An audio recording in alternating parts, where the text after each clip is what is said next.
Bonjour tout le monde, on se retrouve aujourd'hui pour le déballage de Road to Infamy, donc qui est une édition Kickstarter, donc en fait que j'ai acheté en magasin en ligne, une boutique générique, donc non pas sur leur site à eux-mêmes, et donc ça va avoir l'air à peu près de ça, qui est un jeu semi-bluff dans lequel on doit jouer des cartes de bid sur la police pour retirer des jetons de différents types aux adversaires, d'essayer d'aller chercher des jetons de contrebande pour les ajouter à nos plateaux, ou bien avoir des gangsters qui nous permettent d'avoir des bonus, soit un one-shot deal, ou bien tout simplement des bonus permanents.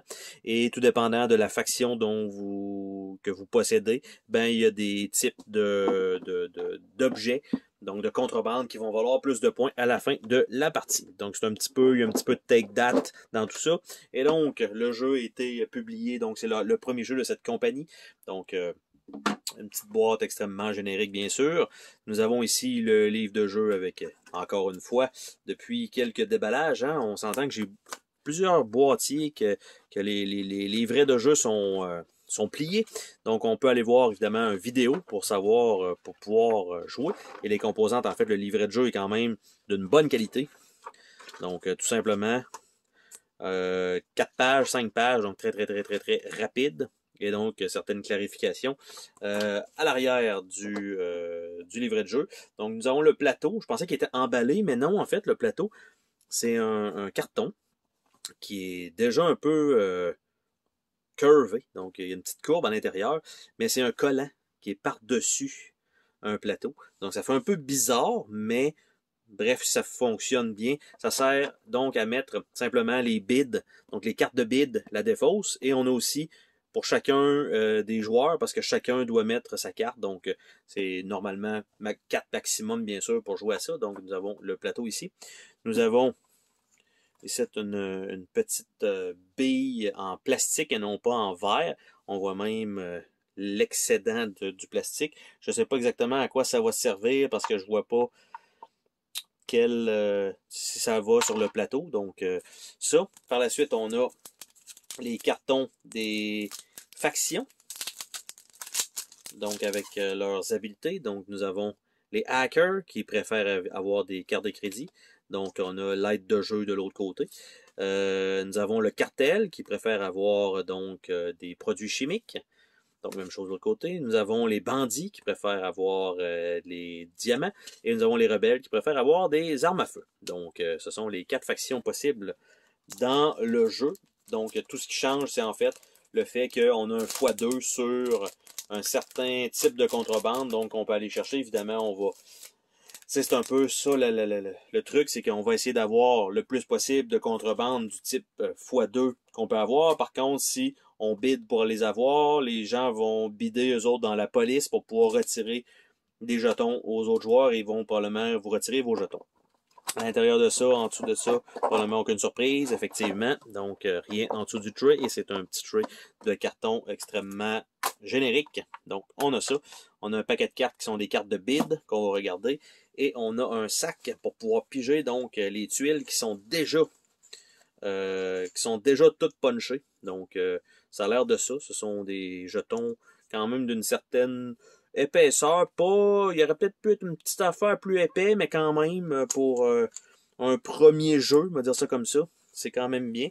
Et là, j'essaie d'avoir donc les 4 jetons, tout simplement, qui sont les mêmes qui vont sur les cartons de faction. Donc, on doit en piger 2 par tour et simplement les mettre sur ce plateau-là. Donc, c'est ça pour ces jetons-là. Et les cartes de bid, c'est là où, en fait, il y a la petite partie aléatoire. Chacun va avoir une main de carte égale. Cependant, il est possible que vous n'ayez pas, malheureusement, les mêmes cartes. Donc, il y en a qui vont avoir des cartes plus fortes. Donc, nous avons ici des cartes de bid. Et qu'est-ce que ça a l'air, les cartes de bid? Bon, vous avez les 1 qui vous permet de défausser un gangster dans le fond qu'un adversaire a, avec la petite partie take that. Un boss, at the end of this hand, all gangster bid totaling 8 or more disqualify. Fait que ceux-là qui ont joué plusieurs cartes, parce qu'on peut jouer plusieurs cartes dans un seul et unique emplacement. Donc ceux-là qui ont 8 et plus. On a les fraudes. Donc, ça vaut 3 de plus. Puis après ça, on pige un bid, on a gamble, sabotage. Après ça, c'est les valeurs génériques du rouge. On doit jouer sur le rouge. Après ça, on a les bleus qui sont les policiers, donc avec les cartes spéciales, eux autres aussi, avec les 3 à 5 qui doivent être placés face cachée, donc dans la section du plateau. Et on a les mugs. Donc, ça va un peu avec la couleur que vous pigez. C'est un peu ce que vous allez pouvoir essayer d'aller chercher. C'est sûr que quand la manière que ça fonctionne, c'est que tout le monde va jouer une carte, on révèle. Après ça, tout le monde va jouer une deuxième carte, on révèle. Donc, si vous voyez que quelqu'un est allé dans les policiers et a mis 2 cartes bleues, puis que vous aussi, vous en aviez une, mais vous avez pas été, vous avez décidé de ne pas aller dans ce type-là, ben évidemment, il y a peu de chances que vous allez récupérer quelque chose, surtout qu'il y a juste 3 sections et que le jeu peut jouer à 4. Donc, il y a toujours quelqu'un qui va probablement rien ramasser, qui va juste faire le mal. Donc, on a les cartes gangster qui vont être les cartes qui vont être disponibles à l'achat. Donc, on a le bank robber, on a le brawler, on a le crime lord, on a le dealer, on a le fugitive, on a le guard, on a l'informateur, on a le kingpin, on a le launderer, on a le mob boss, on a le recruteur et on a le renegade. Les cartes sont quand même rigides, ils n'ont pas de linen finish, mais sont quand même de bonne qualité, une bonne épaisseur de cartes. Et on a les cartes de Brawl qui permettent de, quand il y a des égalités, tout simplement on les mélange et celui qui a la carte la plus haute gagne. Donc tout simplement c'est des cartes de 1 à 3. Donc ils ont décidé de ne pas mettre de dés nécessairement dans la boîte pour faire le Brawl qui aurait pu être exactement ça aussi. Simplement un petit deck de cartes. Et donc, c'était les composantes quand même de Road to Infamy. Rien de spectaculaire, mais il semblerait que le jeu est quand même relativement bien pour évidemment pour ce que c'est. Là. On s'entend qu'on faut pas prendre ça nécessairement trop au sérieux à cause des assassinats et tout ça à l'intérieur de ça. Il y a un petit esprit de take that, mais pour ce qui est du reste, je pense que ça va faire très bien le travail. De toute façon, on se dit à la prochaine pour une autre vidéo. Salut tout le monde!